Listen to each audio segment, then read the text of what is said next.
lowered suspension, lowered by 30mm. Actually makes quite a difference to the stance, you know, you can really see that. And you feel it as well from inside, you know, you feel the car handling a wee bit differently, a wee bit tighter maybe. Yeah, pretty happy with the suspension setup. Hi guys, Robert McGowan here. So I'll apologise if you can't hear me properly. I've still got this bad cold hanging over me and my voice is coming and going a wee bit, so hopefully you can hear me quite clearly. I can tell you I can do a pretty convincing Barry White impersonation just now with this voice. But anyway, I had polished the car. It was sunny a minute ago. Welcome to Scotland. 4 seasons in 4 minutes. Sunny 10 minutes ago or so, and now it's raining. But I thought I would do the video anyway. And today's video is a discussion on having had this 993 for 10 years now, which is kind of hard to believe. I thought I'd do a video on a detailed breakdown of the costs involved in my 10-year ownership, so that you know exactly what to expect if you're looking to buy a Type 993, 911. So I'll break it down bit by bit. Some of the prices again are quite old now, so they've probably changed with inflation, but I will break it down so you can get a good understanding of what to expect if you buy one of these cars. So before we get started, I thought I'll do a wee quick view of the car. I recently put new suspension on this car and lowering springs, so you can see it's changed the stance of the car quite a wee bit actually. You might not notice it if you're not familiar with these cars, but I certainly do. Obviously it's a European spec, so as I say, it's been lowered by about 30mm with lowering springs, and I used Bilstein B6 shock absorbers. So this is me just driving it for the first time since I've had the suspension done, and I can tell you there's definitely a difference, as you would expect. Not a massive difference, to be completely honest with you guys. I mean, some people say on the forums that the difference was totally night and day, and it transforms the car and all of that. I'm sure it's made a big improvement, but I'll be honest with you guys, it's not. I wouldn't say it's transformed the car as such. It feels a bit different, a little bit tighter, but this car felt tight anyway. So anyway, it looks pretty cool, I think. Let me know what you think in the comments below if you like this stance or not, and let's get started with the video. So the quick wee story about how I came to buy this car 10 years ago. This is my third Porsche. I've had an 911 3.2 Targa Sport, was my first Porsche. I had that for a few years and I sold it and bought a Boxster S, which I really enjoyed, but I missed the old air-cooled feel, to be honest, so I fancied the Type 993, the last of the air-cooled models. Beautiful looking thing, you know, and it got really good reviews. I knew a little bit about it. So, quite a rare car by modern standards, you know, it wasn't mass produced, and to get a C2 manual in the UK for sale is quite a rare thing. Even nowadays you don't actually see very many of them for sale, so when a good one comes up for sale it usually gets snapped up pretty quick, so I was aware of that. And I can remember it quite clearly actually. It was a Friday afternoon and I was on lunch and I was doing my usual scanning the classifieds, you know, looking for this Type 993. I had my heart set on it, and this one turned up, and it was a pretty good advert. It looked quite good. The only thing about it was really quite far away from where I lived, just outside Glasgow I stay, and this was based down in West Sussex, so it's quite a distance to go and view a car. So I had to really ask a lot of questions and really get a good feel for the car before I went to view it and travelled all that distance. But I did, you can imagine, you know me, I had a detailed list of questions for the guy, and it all sounded pretty good.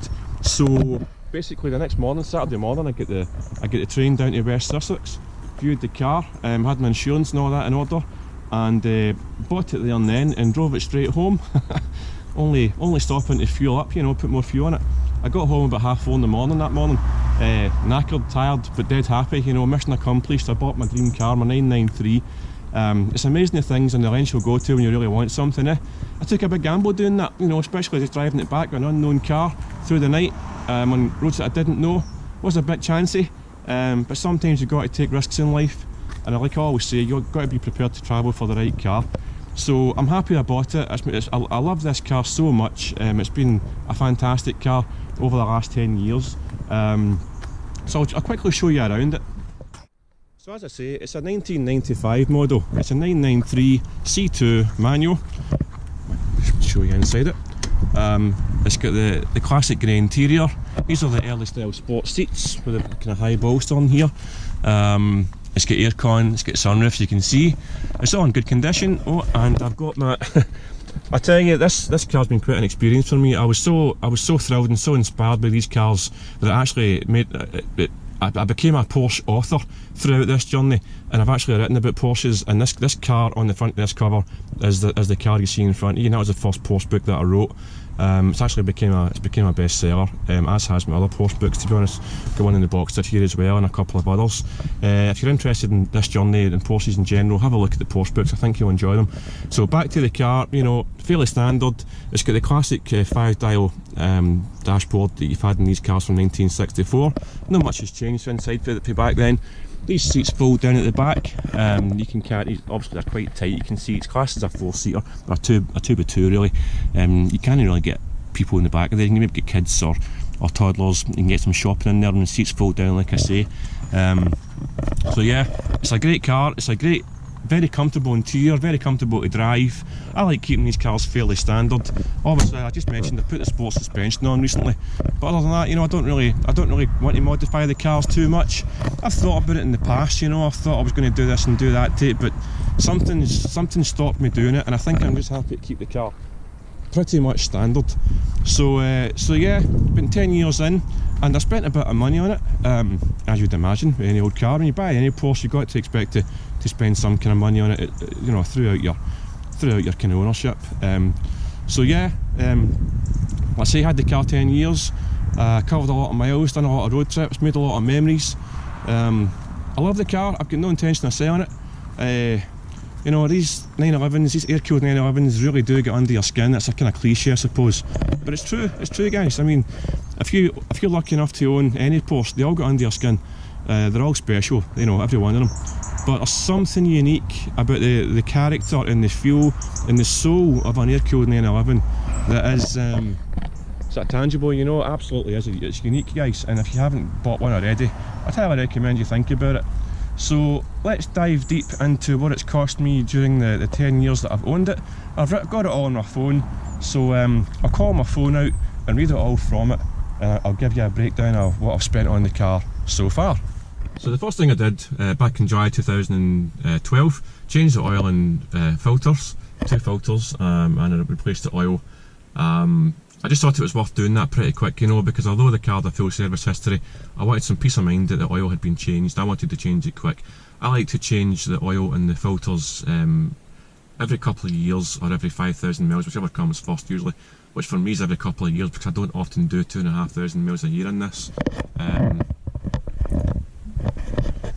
So the cost for the 10 litres of Castrol Magnatec 10W40 and the 2 oil filters to get replaced at the time was £150. It's a bit more than that nowadays, but that's what it was at the time. So that's the first thing that I did. Then the second, in August of the same year, a month after this, I was having some slight sort of a starter issues, you know, it's coming and going, a bit stuttery, and I had it checked out, and actually we managed to get a reconditioned starter motor to try that, and distributor caps, rotor arms and belts. All that lot came to £700 at the time, and we replaced that, and it fixed the intermittent sort of a starter problem. That was in August 2012. September 2012 I bought a new battery. That was £69 at the time, and around about the same time, September 12, I actually had discovered sometime before this that these cars, the 993, there was a recall campaign, as Porsche calls it, and that's just a factory recall if something was needing repaired or replaced under warranty. And I managed to do a bit of investigating, and it turns out that this car was due a recall campaign for a complete new wiring harness to get replaced free of charge from Porsche. So Porsche Glasgow took the car in September 2012 and basically gave it they replaced the complete new wiring loom, and there was various sensors, door sensors as well, that was part of the campaign as well, and a timing belt sensor was replaced as well. Now I didn't pay for that, it was all under warranty, under official Porsche warranty. However, I do understand that work would have come to several £1,000s. So if you've got a 993, have a look and see if it's got any outstanding campaigns. You might be surprised. So yeah, so that was that. So November 2012, I replaced the windscreen. There was a wee chip in the windscreen, so I paid the excess and got the windscreen replaced. And that was that for 2012. That cost £100 for the windscreen replacement. The rain's kind of went off again, although it's still spritting a little bit, so we'll try and continue out the car for now, although I dare say we'll be back in soon. So getting back to the wee list, so that takes us up to November 2012, like I say, the new windscreen. The following year, June 2013, I replaced the passenger side window lifter rail and the rubber seal. That cost £180 fitted. The lifter rails in these cars are at an age where they started to rot, and you'll notice if the window doesn't go up or down, the electric switch, it's often the window rail that just is needing replaced. Fairly common thing in the 993, and I did it on that. So that was then June 2014, oil and filters again, oil filter change, as I said before, same price, £150. April 2014, I did the lower cam covers and seals.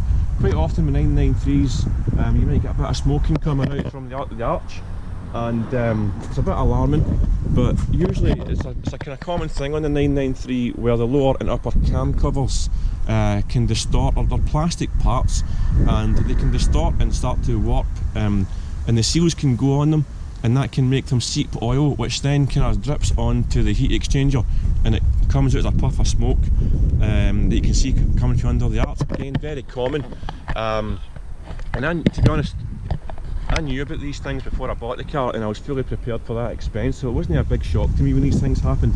I'd kind of mentally prepared for it anyway. Yeah, so as I say, 2014, I did the lower cam covers and seals. I also replaced the 11 hex bolts and the under tray clips and bolts around about the same time. That little lot was £200 to get it fitted. Again, very common thing in the 993. If you've not had this done already, there's a good chance that it might happen. It's not a big job. The bottom ones are a bit easier to get to than the top ones, but at some point almost all 993s, I would suggest, would probably require this done, because it's this kind of common thing with them, as I say. So moving on, June 2015, I had the windscreen removed and the scuttle repaired, protected and painted, and that's another common 993 thing, where the scuttle surround can go on them. I'll just take you around here, and basically it's this area here of the windscreen, you know, and if I lift that rubber, that's this kind of scuttle surround area. Mine's has been done, and it's a windscreen out job, and mine wasn't too bad actually, but they took away, cut out the rust, and replaced it, built it back up and painted it. And again, this is one of these very common 993 things that, you know, I've heard a lot of people have had to do their scuttle repair done, and that cost £600 at the time, which was actually fairly cheap, to be honest. Nowadays it would cost a bit more than that, but the scuttle repair is something that a lot of 993s do suffer from. You've got to make sure the windscreen's put back in properly as well, otherwise it'll just happen again. Again, it's an unusual sort of design fault. You know, it's something to do with the way that the windscreen was bonded from the factory. It sometimes wasn't bonded correctly, and it can move around. You can sometimes hear it squeaking. There's odd times where I hear mine still squeaking, but it kind of comes and goes. So the scuttle surround is a common 993 issue. 2016, I got new brakes. I got new discs and pads all round. New discs and pads all round, and a new oil temperature sender. You find that with these cars that the senders and the electronics can sometimes play up. It's quite an old car now, so relays and senders can sometimes be, you know, it's not overly troublesome, and quite often these things can start to play up a little bit. As well as the DME relay, that's worth mentioning to you guys. All the air-cooled 911s, they've got a DME relay, it's called, and if you're air-cooled 911 that ever just chucks it and doesn't want to start, one of the first things you should check is the DME relay. It's worth keeping one as a spare in the glove box actually, like I've got. So brakes and pads all round, new oil temperature sender, oil and filters, and the water bottle, my water jet bottle was leaking a little bit, and that got repaired. So that cost just over £1,000 to get that little lot done back then, you know. So that was then. So back in July 2017, I had to run some diagnostics to check the ABS system, and a new ABS sensor was fitted. There was a labour charge of £300 and the part was £120. The ABS light was coming on intermittently, and that could have been a couple of things, but again, ran diagnostics and it showed up the sensor was off, so we replaced the sensor, and that turned the ABS light off for a while, although it did come back. there was some issues with it later as well. And at one point we thought it was the ABS pump, but it turns out it wasn't. It turns out it's an electrical problem. And I was quite glad about that, because the ABS control units and the pumps are really quite expensive on these cars, several £1,000s. So yeah, so that was the ABS sensor. Most of these items that I'm discussing in this video were carried out before the MOT check. I like to try and get things repaired and replaced prior to any MOT, just so that it doesn't fail an MOT. But come July 2017, the intermittent starting problem had resurfaced, and it was sometimes hesitant to start. So I thought, you know, it's worth just replacing the starter motor. So I got a new starter motor in July 2017, and I also bought four new wheel bolts, because a couple of my wheel bolts were looking a wee bit kind of tired. So I replaced the wheel, bought some wheel bolts. I'm actually surprised just how light they were. These not aluminium, these wheel nuts are so light, you know, typical of Porsche. So I think we'll get back inside the car for the rest of the video, guys, because again, it's starting to rain. Here we are back in the car again, because you can see it's pouring a rain. So where were we? Yes, back in July 2017, new starter motor and the wheel bolts. It came to £320 for that. July 2018, a year later, I replaced the 4 tyres with Continental Sports, and I replaced a suspension arm and a suspension wishbone, and I got a 4-wheel alignment, oil and filters change as well. So that little lot came to £1,400. Quite happy with the Conti Sports. I was using Pirelli P0s before that, and they were okay, but I thought I'd try the Conti Sports, and I'm pretty happy with them. So yeah, so that was then. And the 4-wheel alignment, obviously if you're changing any suspension components, it's often advisable to get the wheels aligned as well. These cars are quite sensitive to wheel alignments, so it's always worth getting that done while you get any suspension work done. And that takes us up to March 2021. Was the first and only time that the car has actually left me stranded by the roadside. And funnily enough, it wasn't too far from my house. I just left the house, and I started, the car was driving fine, and it started to stutter and hesitate a little bit, and then it just conked out by the roadside, and I thought, oh hello, what's going on, you know. The car had never done it before, so I was really surprised. But anyway, it's an old car, so you've got to expect these things. I had a spare DME relay, and I replaced that by the roadside, and there was no change. So it was like, what do you do now? So thankfully I'm in the AA. If you've got an old Porsche, or any Porsche, it's worth being in the AA or the RAC for some sort of recovery in case you break down, you know, because it can be quite unnerving. But yeah, so what I wound up doing was I had the car towed to a nearby independent garage to have it inspected. It took quite a long time to get this work done. I was a bit nervous. We did various investigators' work. Long story short, it was the crank sensor that had failed, and that needed replaced, so that's why the car wouldn't start. So if your old Porsche, an old 911, air-cooled 911 doesn't start, try a DME relay or the crank sensor, and that's what it was. So while I was there, I replaced the spark plugs, oil and filters, service, you know, air filter change, and that lot came to about £1,700. To get all of that done at an independent garage. So yeah, so that was that. So that brings us up pretty much to modern day. Only we are now in September 2022. So last month, this car actually failed its MOT with a broken suspension spring. I could hear it going over little humps, you know. I could hear a slight creaking noise, which I don't usually hear for this car. I thought there's something wrong with the suspension, possibly. I thought it was maybe the exhaust rubber or the exhaust clamp, but it turns out it was a broken rear suspension. So I'd actually been stockpiling parts for a suspension replacement at some point in time, so I already had some bits and pieces in the house that I'd bought. So I took the opportunity to replace the suspension, the standard suspension, with Bilstein B6 and H&R lowering springs that would lower the car by about 30mm, as I said. So that got done only fairly recently. The suspension parts for the shocks and the springs came to just shy of £1,700, and I've actually not been billed yet for the replacement of it, but I'm not expecting a massive bill. It takes a few hours to do this, so I would expect maybe £400 or so roughly.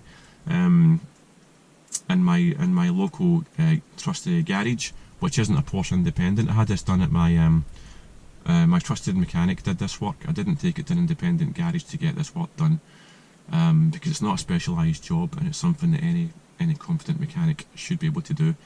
So the suspension was always needing done, like I say, and it's made a pretty good difference to the car, how it feels and how it looks as well. So yeah, shocks and suspension on a 993 is it's probably going to need done if you own one of these cars. The good thing is it lasts several thousand miles, so if you do it once, you shouldn't have to do it again for quite a long time. So yeah.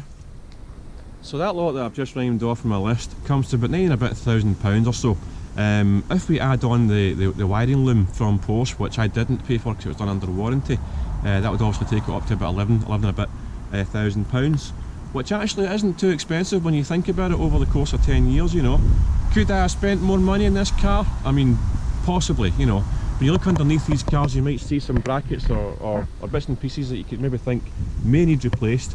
I'm always kind of a, you know, I like to take care of my cars, obviously, and have them running in as best a condition as they can run in. But that doesn't mean to say that you have to be really super pernickety and worry too much about if something, you know, you can get a bit obsessed about something that you think's needing replaced that probably isn't really, you know. Depending on what forums you visit, you might think that the car needs more spent on than it actually does. So I always like to spend the car. I don't have a problem spending money in Porsches or anything that I own, because you've got to maintain these cars to a high standard. But I don't become obsessed, you know. And I don't want a car to be concours condition. This is a car to be used and enjoyed and driven as often as I feel like it. So I don't want to get too precious and too pernickety, and just enjoy the car, you know, rather than spending sleepless nights worrying about a wee bit of rust that you've seen under the car somewhere. So yeah, so we're up to about maybe just say £10,000 all said and done, which is pretty good.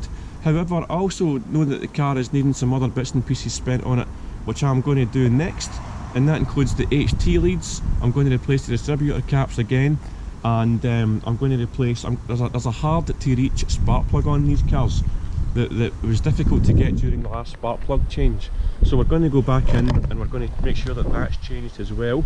And while I was looking at it, I noticed when I was under the car that some of the exhaust brackets, when we go to remove the exhaust to get to the HT leads, some of these brackets are rotted away completely. So I'm going to have to replace some exhaust brackets, and possibly the two heat shields as well for the exhaust look completely rotten. They look original. So I know that I'm going to have to spend that as well. So that'll probably take it up to another £1,000 or so. So overall, all told, we are looking at roughly about £1,000 to £1,500 per year, on top of MOT, tax and insurance and fuel, to run one of these cars, and based on my experience, right? And that's what I always say in my books, guys. You know, I always quote about £1,500 roughly a year to keep these cars in good condition. Some years you won't spend that, some years you might not spend anything. Other years with a suspension setup or something else, maybe a clutch, you might spend a little bit more than that. But on average, 1,500 quid roughly in the UK is a good kind of average to think about spending per year and to budget for if you own one of these cars. Not a big cost to own one of these special cars, and if you own it long term, there's a good chance that you're going to get your purchase price back, or even more than likely they've appreciated, like these cars have appreciated in value since I've had it, certainly. So the takeaway, guys, is they're not overly expensive, they're not going to break the bank, but more importantly, they're an amazing thing to have, guys. They're a fantastic car to own, and I highly recommend an air-cooled N11. Guys, I honestly hope you've enjoyed this video and it's given you some real insight into what it's like to own one of these amazing cars. If you've any comments, I'd love to read them below, and as always, if you're interested in my personal story and my Porsche books, have a look at the Porsche books. I'll link them below as well. Look at the reviews, there's some really good reviews and I think you'll enjoy them. So thanks again for watching, guys. If you have enjoyed this, give me a wee thumbs up and a like and subscribe, and I look forward to seeing you guys in the next video, and I'll see you soon. Cheers.